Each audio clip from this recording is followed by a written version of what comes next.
purpose helps us clarify what really matters, and it points us to what we should be using our skills and talents for. It gives us courage to act in conditions of uncertainty and difficulty, and it functions as both this it's sort of a grounding force, but it also helps us move forward. So it's kind of like our North Star.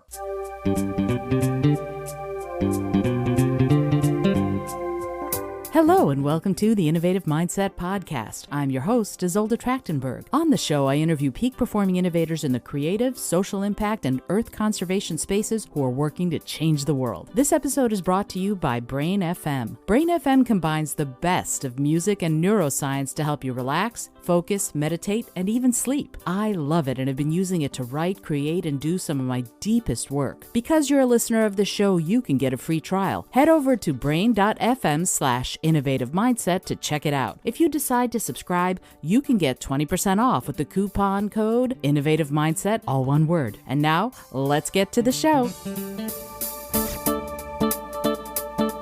Hey there, and welcome to the Innovative Mindset Podcast. My name is Isolde Trachtenberg. I'm your host.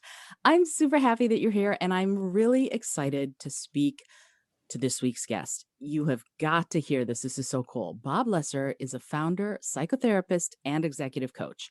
From 2010 to 2017, Bob founded and led Mott Hall Charter School, an innovative public school serving low-income students in the South Bronx section of New York City. And you know how much that is close to my heart since I'm a New Yorker now.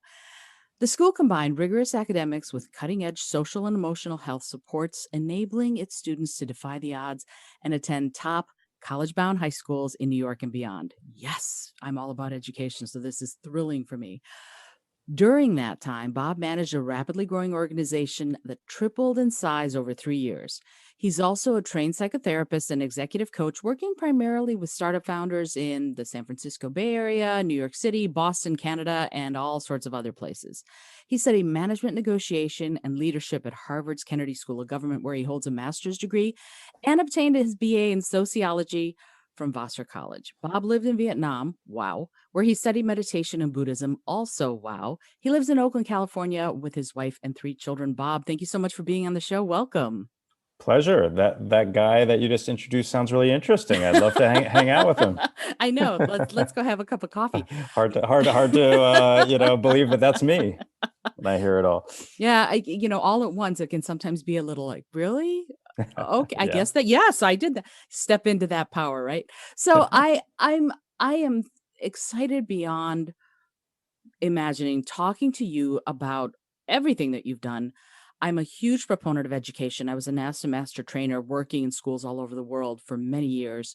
And I'm dying to find out from you how you combined the flow of, I'm going to start an innovative public school working with low-income students, to being an executive coach for Fortune 500 companies.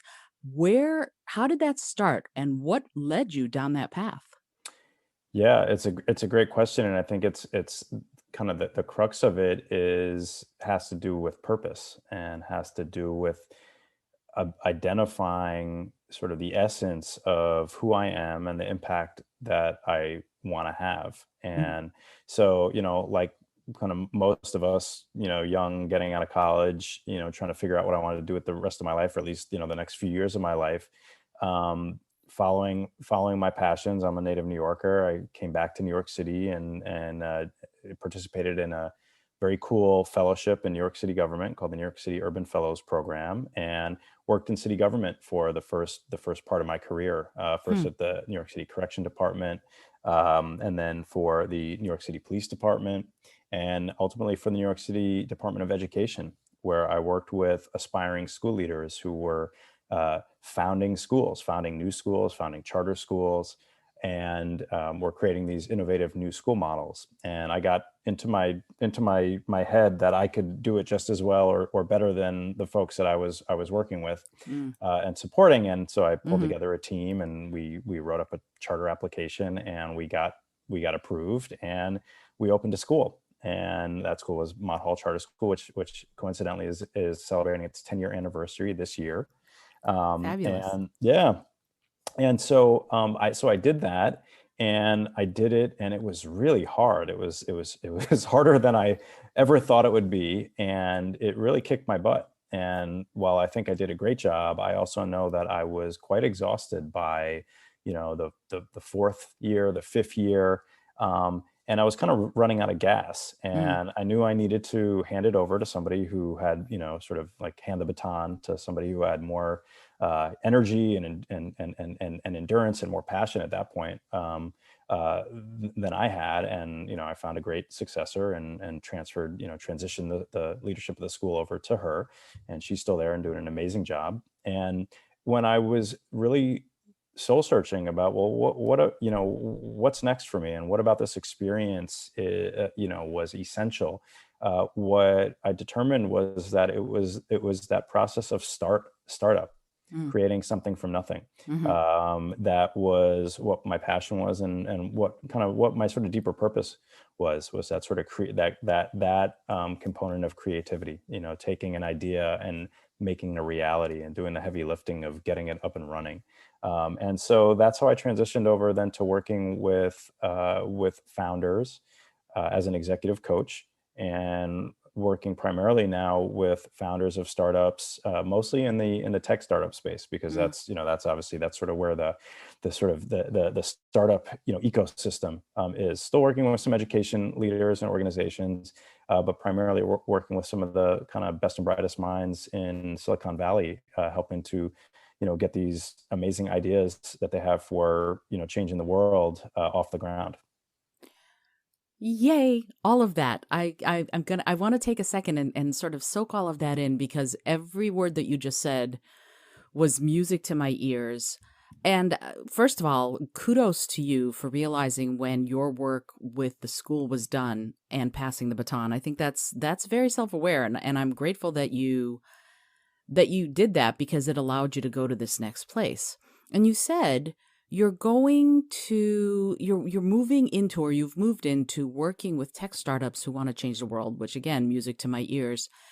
And yet I can't help thinking that that word that you used early on, purpose, is really a part of the sort of the foundation of what you do. And it seems like it was that way with students, and it seems like it could be and is that way with the founders that you're working with in Silicon Valley. Can you talk a little bit more about what you mean by purpose? Is it an internal purpose, or is it the purpose of the startup, or what you want for other people to experience? How does all of that flow, and what do you bring to it and get out of it? Yeah, yeah, yeah. It starts off as a very individual thing. Is what is my purpose? What's my why? Mhm. And the way I define it is, it's really the expression of what's most deeply meaningful to you, kind of who you are at your essence. I believe we all have this sort of deeper level purpose, of kind of who we are at our essence, what's most deeply meaningful to us. And it purpose helps us clarify what really matters, and it points us to what we should be using our skills and talents for. Right? It gives us courage to act in conditions of uncertainty and difficulty, and it functions as both this kind of, it's sort of a grounding force, but it also helps us move forward. So it's kind Mhm. of like our north star. Mhm. And so knowing our essence, knowing who we are at our essence, and how we want to express that in the world, is, in my mind, it's required for anyone that wants to do anything difficult. Hmm. And starting a company, has never been started before, in a, building, creating a product that's never been created before, creating anything that's never been done before, or even that you've never done before, is going to be hard. And so having this strong sense of grounding, of, this is deeply personal and meaningful to me, and it's on purpose for me. So it starts with that, and that's often where I start with the founders that I work with, Mhm. is helping them to clarify their purpose and articulate their purpose. Now, purpose also extends to organizations. Organizations need to know why they exist. They need to know, kind of who they are at essence. And so great organizations have well articulated purpose statements, and the purpose has kind of, for many organizations, supplanted the old mission statement. Mm. The sort of, we exist to blah blah blah blah blah blah, versus um, our purpose is, this is why we exist. This is our why. This is why Mhm. we do this work, as an organization. This is the impact that we seek to have. And so it's very powerful for organizations as well to know who they are, know what impact they're trying to have, and be able to clearly articulate that for both their employees and their clients or customers or people they serve. And I would imagine extending that to the community the organization is in, that knowledge of purpose serves a bigger ecosystem than just the organization or the company. Can you talk a little bit about that? If there is, because one of the things that I do when I work with people in companies and organizations, we talk a lot about compassion. That's entwined with purpose, and compassion to me means that you're not just thinking about yourself or your organization. You're thinking about how you affect everyone in that ecosystem. For you, when you work with a founder who has this vision to make these changes, how much of the extended family, if you will, are you focusing on? Or is it first an internal process and then maybe someday they'll get to that other place? Yeah, it's a great question. I would say that the vast majority of one's, sort of, if you take sort of, everyone who's sort of thought about their purpose and has a kind of well articulated sense of, or even a, halfway, half baked, articulated sense of their purpose.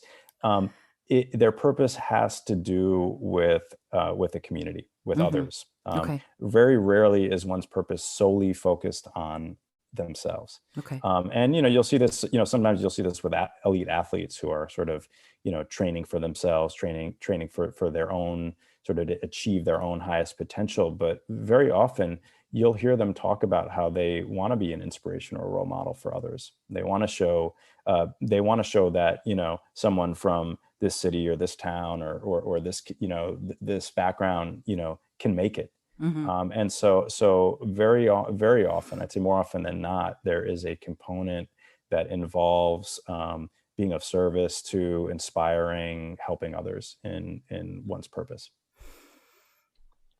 I'm taking all of that in for a second because the Olympics just happened and we just had all of these people win all of these medals. And so many of them, when they were talking about having won, we're just talking about, winning it for the team or for their country. It's always something that is greater than themselves. And when you do the work you do, and everything I've read about you doesn't say that you work specifically with athletes, you're working with founders, but they're still trying to be the very best.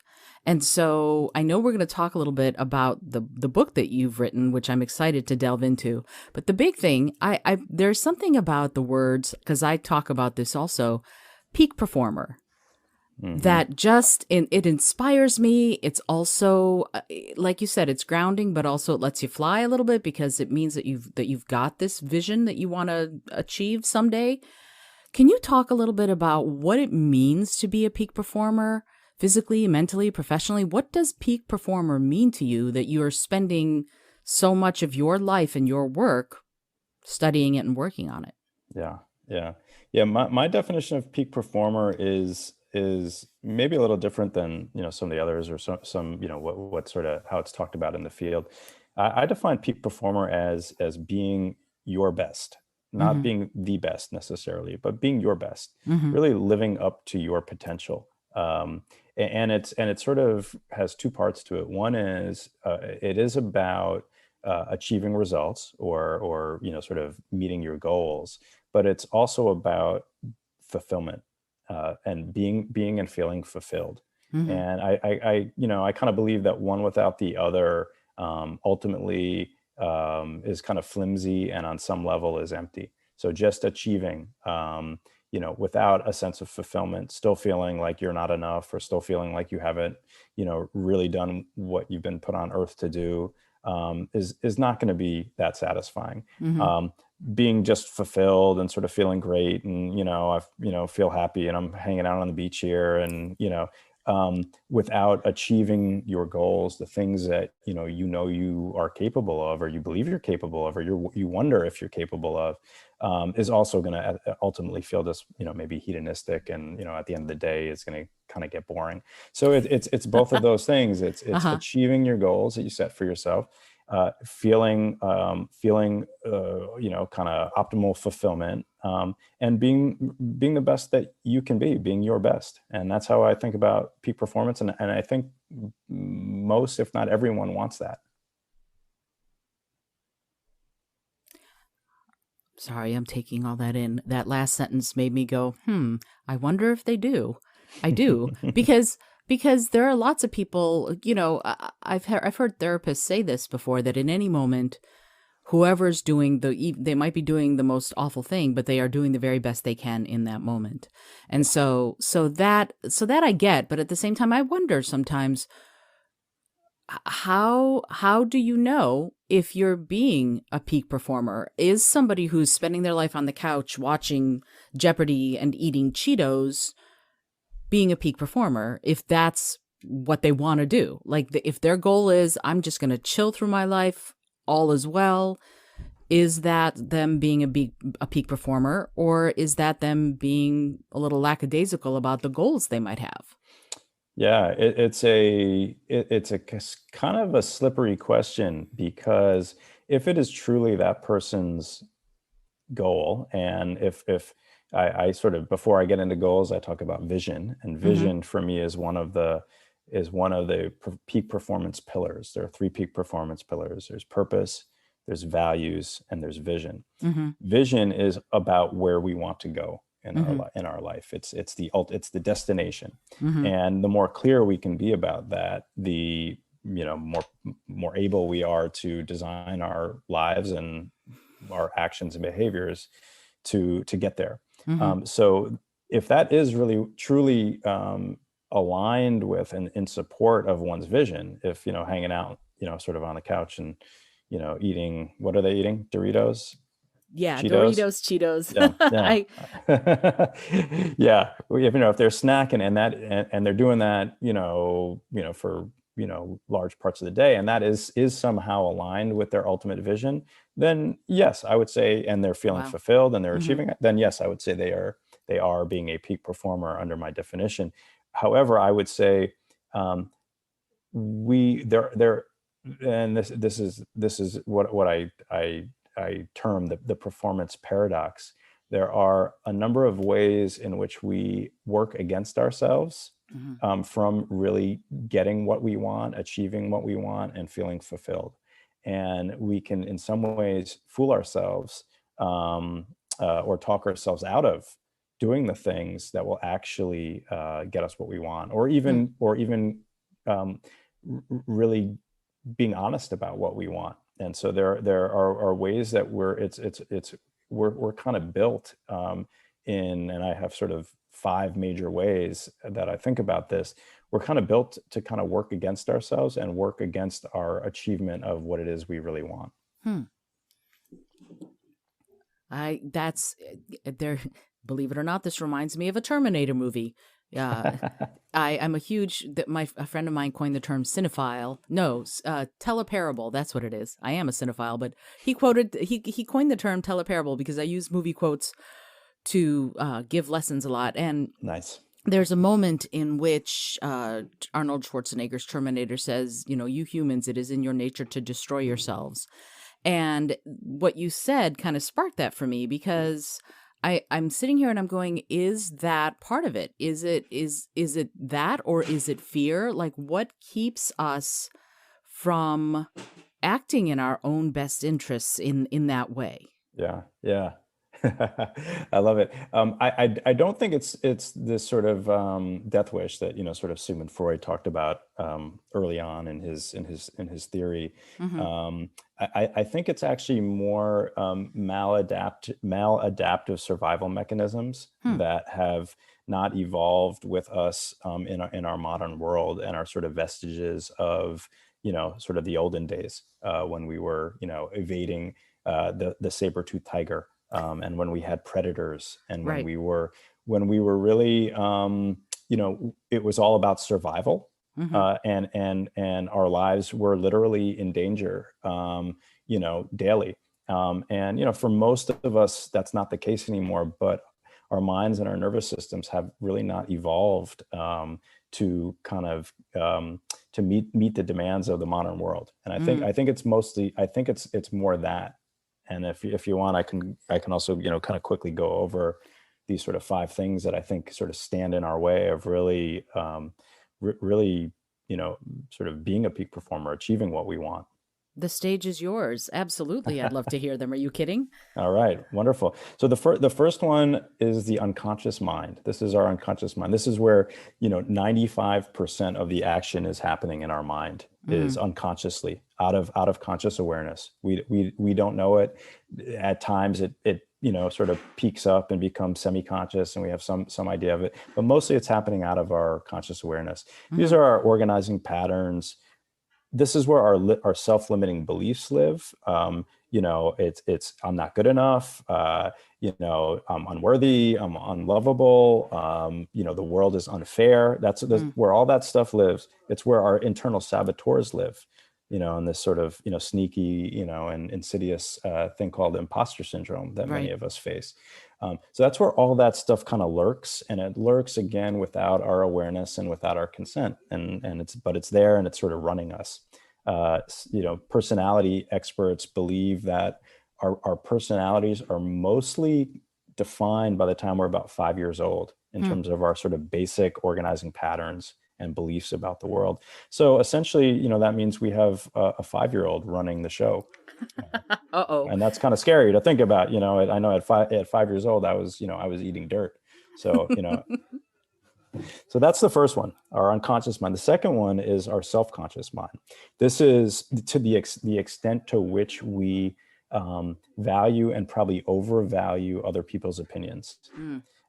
And we are so concerned and worried about what other people will think and how we will look about belonging to the in group, that it keeps us from doing things that we want, that we think, where we may look dumb, or we may look, we may be rejected. And it also, when we become overly self-conscious, when we are trying to do something, to perform, it impedes performance. We've all been there, where once you start sort of wondering what other people are thinking about you, Mm. you start, it really messes you up. So Right. that's the second one, self-conscious mind. The third one is squarely this sort of biology, physiology that I was talking about. We're designed to conserve energy, as animals, as a species, like other animals are. We want to conserve energy. We don't want to expend energy when we don't have to. So that is why we may want to sit on the couch and eat Doritos instead of go out for that run, or do the thing we know that's going to be really hard. And so we need to be able to push through that energy conservation, because most things that we want to do in life that are going to be really fulfilling and rewarding are also going to be demanding and challenging, and we're going to require us to expend some energy. The other part of that is, this is sort of the unique, human capacity to worry, ruminate, have anxiety, stress out, that animals, don't have, other animals don't have, that we have. And it really keeps our nervous systems kind of on high alert. Hmm. So there's this the stress response system is sort of is primed to activate. When we get cut off in traffic, it's as if the saber-tooth tiger is coming to get us, Mm. and when in fact it's not. And so the way that our stress response system is sort of is overactive, for many people, unless you've really trained yourself through meditation and yoga and breathing and practices of that nature. You are often getting hijacked by your amygdala, and the stress response system is again running your responses rather than your rational mind. So that's the third one.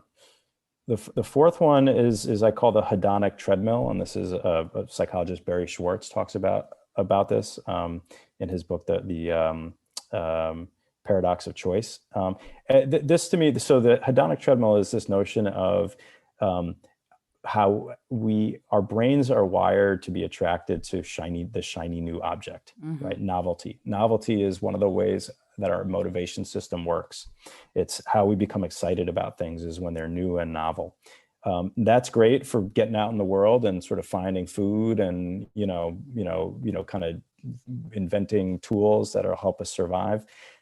But we also quickly get disinterested in things, and we get excited about the next thing, and we get disinterested in that, and we get excited about the next thing, and we get disinterested in that. And that's this treadmill, hedonic treadmill metaphor. And what that does is it makes it hard for us to sustain our focus on things that matter to us. When things start feeling a little mundane or boring, we've got to put in repetition to do things and to become really good at. We know we have to put in, we've got the 10,000 hour rule. It becomes hard to stay focused and interested in things that are meaningful to us, but because of the way our brains work, become boring. And our minds, in Buddhism, there's this notion of the monkey mind, the way our minds work, our distracted mind. It's very hard to focus, very hard to kind of keep our minds on one thing, and to not give into this hedonic treadmill of, the next shiny new object that we're ultimately going to get bored of. The last one is just the way our minds are wired for negativity. This is something, neuroscientists have dubbed the negativity bias. We are much more attuned to and amplify negative things that are maybe potentially harmful to us, maybe threatening to us, than we are to, the good things in life. So this is, we're walking through the forest and we're much more attuned to, that twig that looks like a snake, and stepping out of the way of that, and looking for anything that might be dangerous, than we are noticing the beautiful flowers that, can, sort of leave us in awe.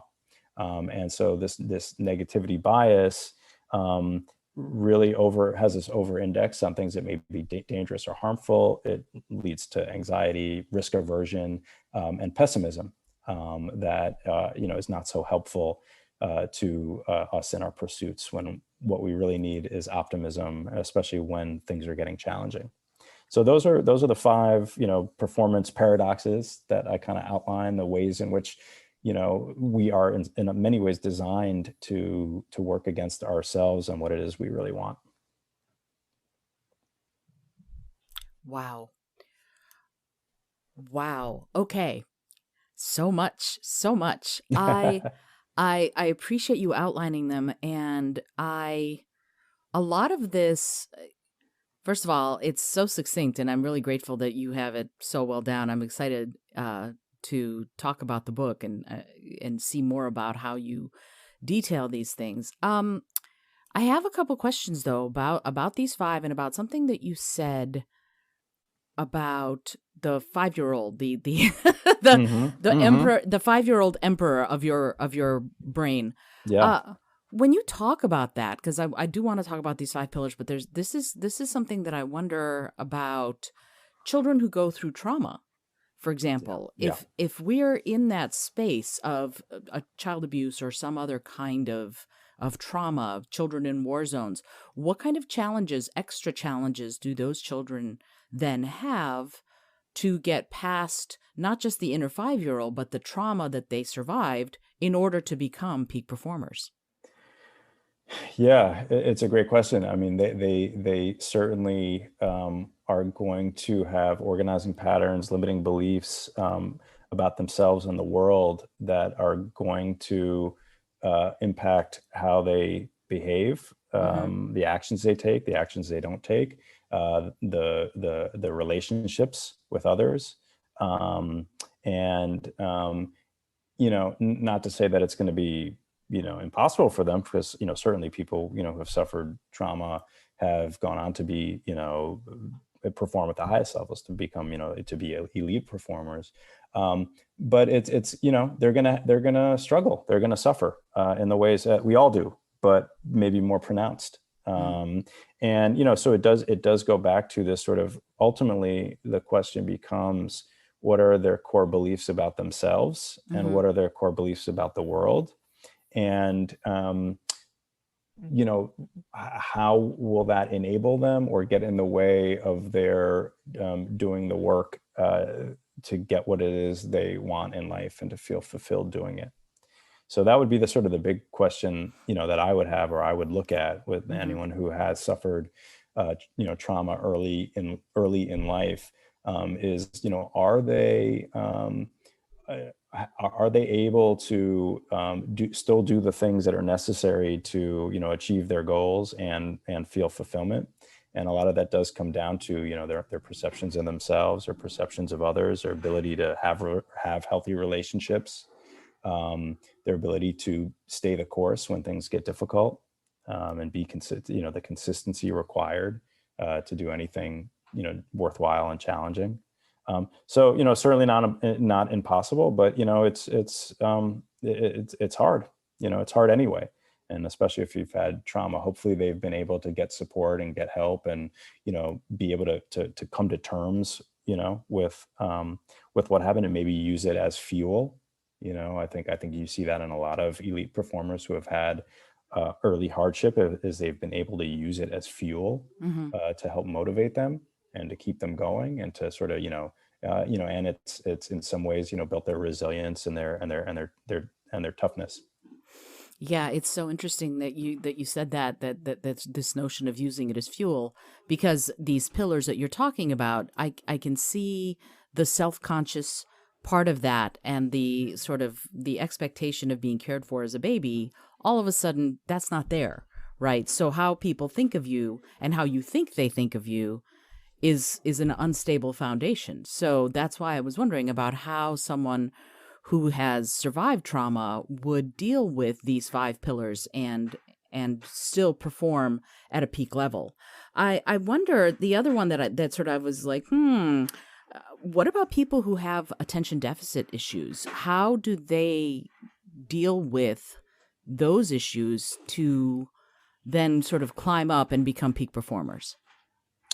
Yeah, yeah. I mean, hopefully, you know, they have been able to find ways to manage their ADHD.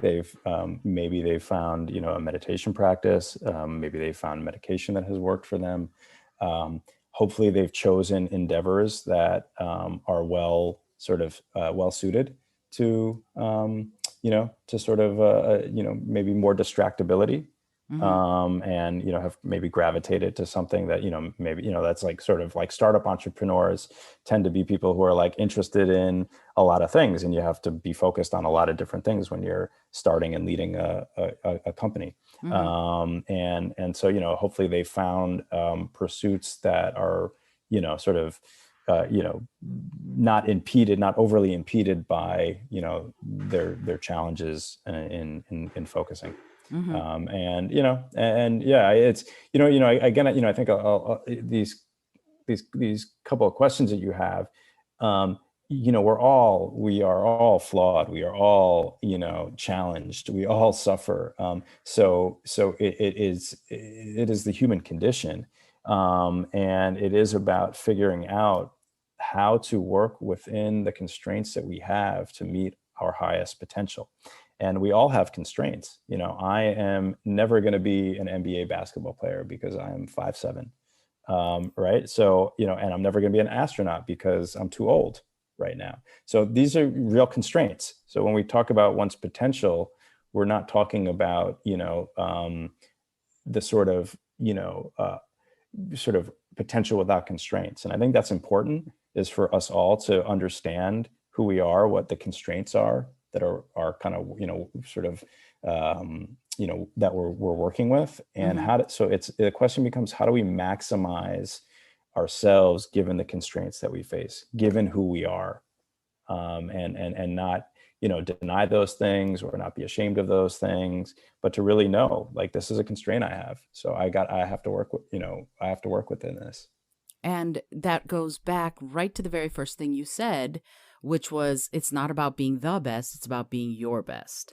Right. And I love that, and it ties beautifully into this idea of what you said about vision, values, and purpose, that having that amalgam and then being able to work through it and with it allows you to get to that place, which dovetails beautifully into talking about the peak performance formula, your book. I Yes. would love it if you would talk a little bit about, let me just give the whole title because I love it. I think it's so wonderful. The Peak Performance Formula: Achieving Breakthrough Results in Life and Work. Yes, you're singing my song, Bob. So I would love to hear from you a little bit about, first of all, what prompted you to write it? And second of all, what is it that you want the book to do for the people who read it? Yes. Well, what prompted me to write it was really, work with my clients as an executive coach, and prior to that as a psychotherapist, and, do this really deep, intentional work that, yields great results, helps people to be their best, and developing tools and techniques throughout the years that have been really effective in helping people deal with the unique but not unique but also somewhat universal challenges that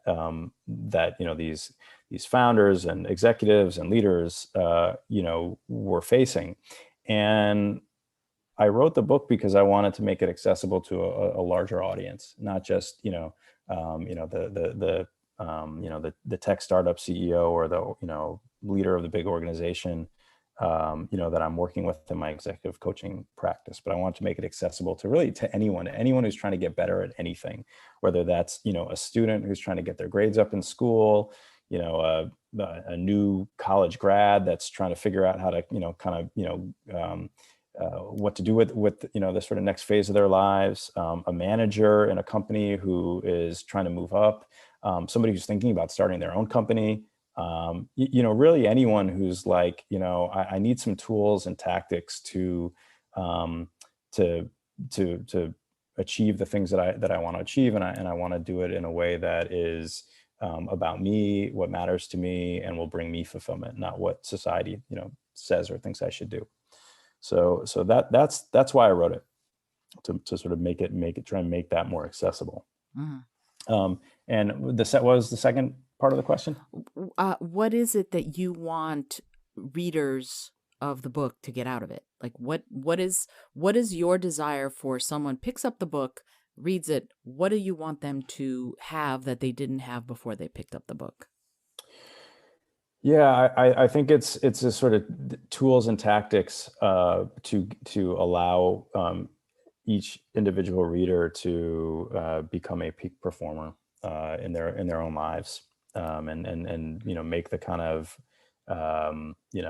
breakthrough achievements that maybe have been holding the things that have been holding them back, or things that they've been really wanting to do, but just you haven't had the tools to do that, to really provide those sort of tangible tools and tactics to allow people, give people some tools to really know themselves better, understand themselves better. There's a lot of that in the book of, helping them, giving them guided exercises to define what their purpose is, to articulate their core guiding values, um, to articulate their vision for themselves, and where they want to go in their lives. So that sort of self knowledge, then those tools and tactics to be one's best, to transform the imposter syndrome if that's something that they face, to be able to come to see failure as not something to be scared of, but actually something to embrace.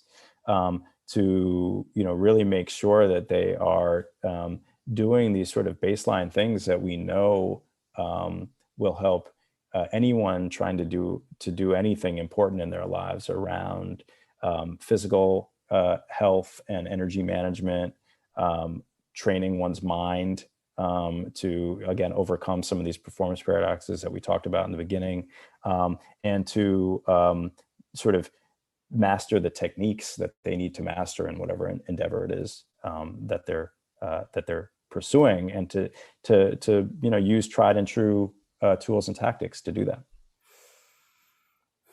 You keep stopping me. I kind of go, I need to take all this in because there's so much, there's so much rich stuff in what you're saying. Something that I'm really curious about within that. I love that it's tactical. I love books that don't just go, let me just strategize for you, and then you go and try and do it all by yourself. So I'm so glad that's in the book. Something that I'm wondering about is when, like you've said this a couple times already, not in these words, but that we have a tendency toward entropy, that we kind of don't work at our best. Within the book, what are the steps someone who has that tendency to sit on the couch and eat Cheetos and then dream about doing more? What's the first step? What do they do first? It's a good question. I mean, I start, the book starts with purpose, because I think purpose is this, really this sort of motivator. The purpose gives us motivation. The stronger our purpose is, the more motivated we will be. The more motivated we are, the more energy we will direct to do something. It'll get us off the couch. The stronger our purpose is. And you hear these stories about parents who are able to lift heavy cars up to save their children. This sort of the strength that comes from purpose, the motivation, the energy that comes from purpose. So I like to start there because that is a sort of an energizer. And then I do think vision, coming really helping people sort of, if they don't have that strong vision for themselves, because that's that. Lewis Carroll, the author, said, if you don't know where you're going, any road will do. Mm-hmm. And so we need to know where we're going, where we want to go. And once we know that, once we have as clear a picture of where we want to go, what we want in life, as we can, then we can start to set some goals around it that are based on this real, you know um, this real sense of like, wow, if I could just make it there, how great would that be? And so then, so you've got purpose, you've got vision, and then values are the beliefs that drive our behaviors. And so once we begin to, we know who we are, what's deeply meaningful to us, we're energized around that, our purpose. We have our vision, which is telling us, hey, this is where I want to go. I've got some concrete goals that are gonna make sure that I'm getting there.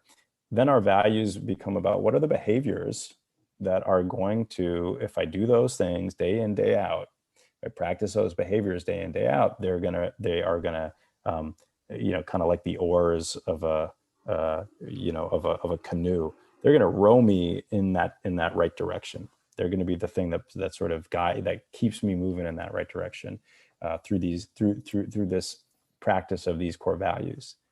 So that's how the kind of the pre-performance formula works, in practice. So purpose, vision, values come together to give us this really strong foundation. And that's the first part of the book. And then the second part of the book is about these sort of tools and tactics. And these are these things, I break down into sort of three categories. The physical. The second is the technique, and the third is the mind, training the mind. So the physical is stuff that most of us know about, but we need to be reminded about the optimal amount of sleep to get, the kind of diets we should be eating, the ways we should be moving our body, and the amount of exercise we should be getting, the ways we should really be managing our energy, to optimize that energy for the things that are important to us. The technique piece is giving people some tools through a method called deliberate practice of, you probably need to get better at some technique. So if part of my goal or vision is maybe to play competitive tennis, I'm going to need to work on aspects of my game. I'm going to need to practice my serve or my overhead, or whatever shot needs improving or shots need improving. So I need to design some deliberate practice in order to actually get better at my craft. And so that section of the book really addresses, some best practices and how to improve your technique and whatever it is you're trying to improve. The third piece of this is training the mind. And this again goes back to a lot of the performance paradox stuff that gets in our way. And this is through things like meditation, practice. I'm a big proponent of meditation because of the incredible benefits that it has and the scientific data that is now available that backs up the benefits of meditation in terms of what it can do for our nervous system, our immune system, how it can help us focus and concentrate better. And so it's really this mental training that's important in order to kind of, and to overcome the negativity bias, to be able to practice optimism and learn optimism. So things of that nature, tools of that nature, that are going to help us to have some control over our minds, to kind of make sure that we're able to stay on the path of our vision. Again, I'm thinking, I want to take all of that in. Ah, wow. So I mean, yay, this is so exciting. And it takes me back to something that a lot of times when I work with my own clients, we talk about the foundation, which is you have to remind yourself that you deserve to be here. That's so much of it.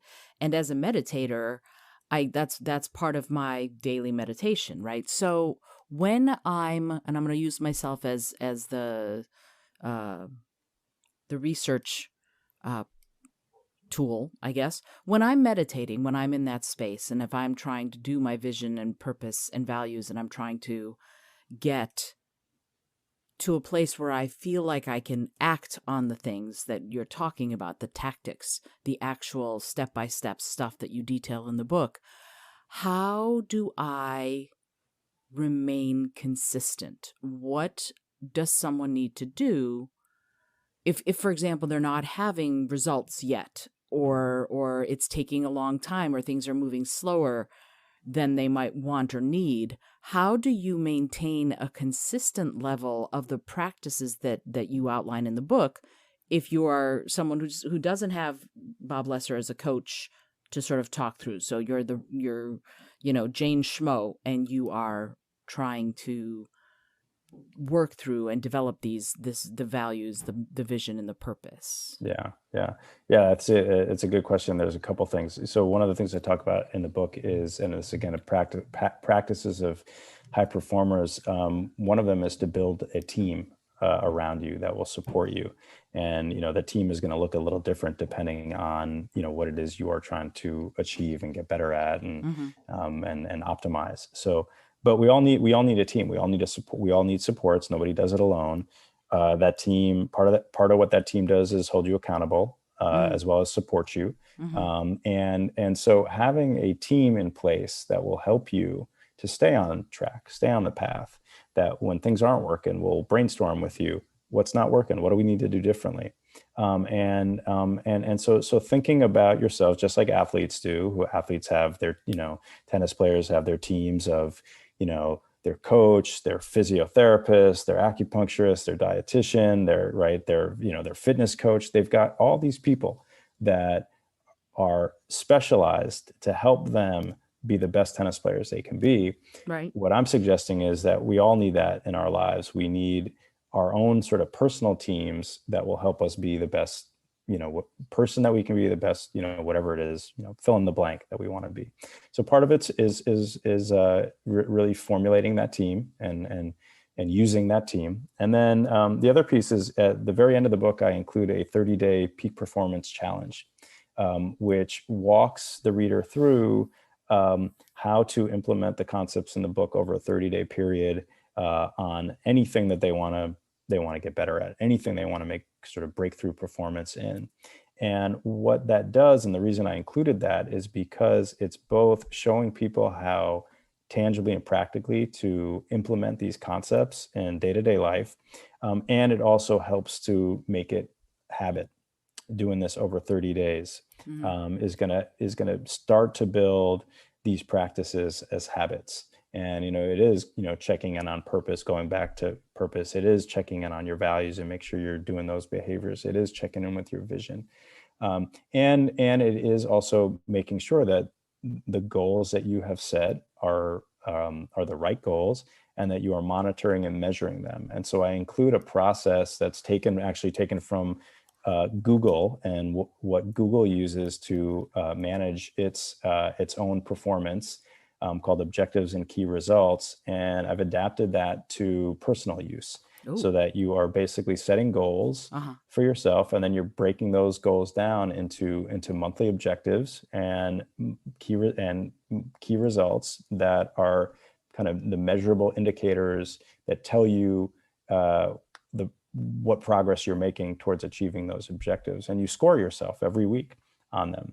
And it's this great tool for staying on track, seeing where you're not on track, where you're maybe behind, and where you need to pick up the pace on things. So that's a very concrete tool that I offer, and I use myself, that I've been doing for years, that really has helped me stay consistent, because every week I'm looking at my objectives for the month, that are based on my goals for the year, that are based on my long-term vision for myself, and I score them, and I say, yeah, you're doing, you're on track this week, or hey, you're behind schedule, you need to pick up the pace. And I use that process to kind of stay on track, month by month, till I hit 6 months, and I revisit my annual goal to make sure that it's still relevant, and see if anything has changed, or if I want to make any modifications. And then I keep going, and hopefully by the end of the year, I'm a step closer to achieving my vision. I love that. I love that. That's again, to me, consistency is so important because you can have the absolute best intentions, but but if you're not consistent with it, then you're going to have a lot of extra challenges, I think. Yeah, I and I actually, just one saying that I really love is that elite performers are not consistently great; they're great at being consistent. And so it is consistency, showing up day in, day out, um, is the name of the game. And so I'm glad you brought that up, because that is, it's not about these heroic performances, or you know going, all, 110% all the time. It's about showing up, doing our best day in, day out, and being consistent. And by being consistent is going to be how we become better, and ultimately great at something. 10,000 hours. Yes, absolutely. And that's the epitome of consistency. You have to do it for 10,000 hours. Ah, Malcolm Gladwell. We love him and we hate him at the same time. Uh, Bob, I'm so grateful that you took the time to chat with me about your work and the book. I'm super, super excited about it. I would love it if you wouldn't mind, because I'm sure someone's listening to this going, I need this book. I need to know more about Bob Lesser and the work he's doing. How does someone connect with you? Where are the places that someone could find you? And also, where can the book be found? Yeah, awesome. Yeah, I mean, I'm on social media. You can find me on Instagram at Bob_Lesser. I'm also on Twitter at Lesser_Bob. So you can find me in both of those places.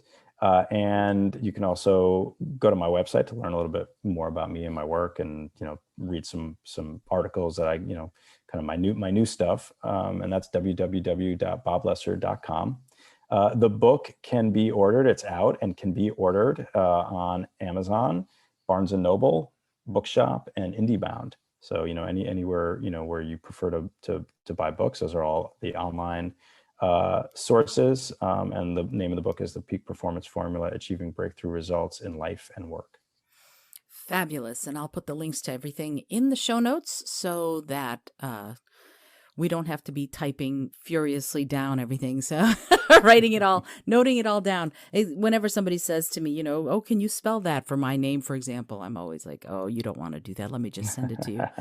Either that, or I say write small, because my name is very long. Once again, Bob, I'm so grateful that you took the time to be here. I have just one last question that I ask everybody who comes on the show. And it's a silly question, but I find that it yields some profound results. And the question is this: if you had an airplane that could skywrite anything for the whole world to see, what would you say? Be your best. Enough said. All right. Well, that that's about the most succinct I've had it. There that's yeah, three words. That's good. Cuz you can't skywrite too many words. So there you go. Bob, thank you once again for being here. I really appreciate it. Isolde, my pleasure. Thanks for having me. Wow. So you have gotten it from Bob Lesser. You're going to need to go out and get the peak performance formula, be consistent in your practices, figure out your vision, your purpose, your values, and live your best life and do your best work. It's really the way it's all about. I am Isolde Trachtenberg for the Innovative Mindset Podcast, and I'm hoping that you enjoyed the show. I'm hoping that you are enjoying your day, and I'm hoping that if you do like what you're hearing, drop a review, tell a friend about this episode so that more people can learn about Bob and the incredible work he's doing to help people be peak performers. Until next time, remember to listen, learn, laugh, and love a whole lot.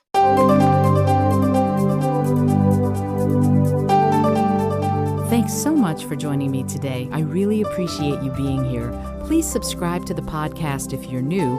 And if you like what you're hearing, please review it and rate it and let other people know. And if you'd like to be a sponsor of the show, I'd love to meet you on patreon.com/innovative mindset. I also have lots of exclusive goodies to share just with the show's supporters there. Today's episode was produced by Isolde Trachtenberg and is copyright 2021. As always, please remember this is for educational and entertainment purposes only. Past performance does not guarantee future results, although we can always hope.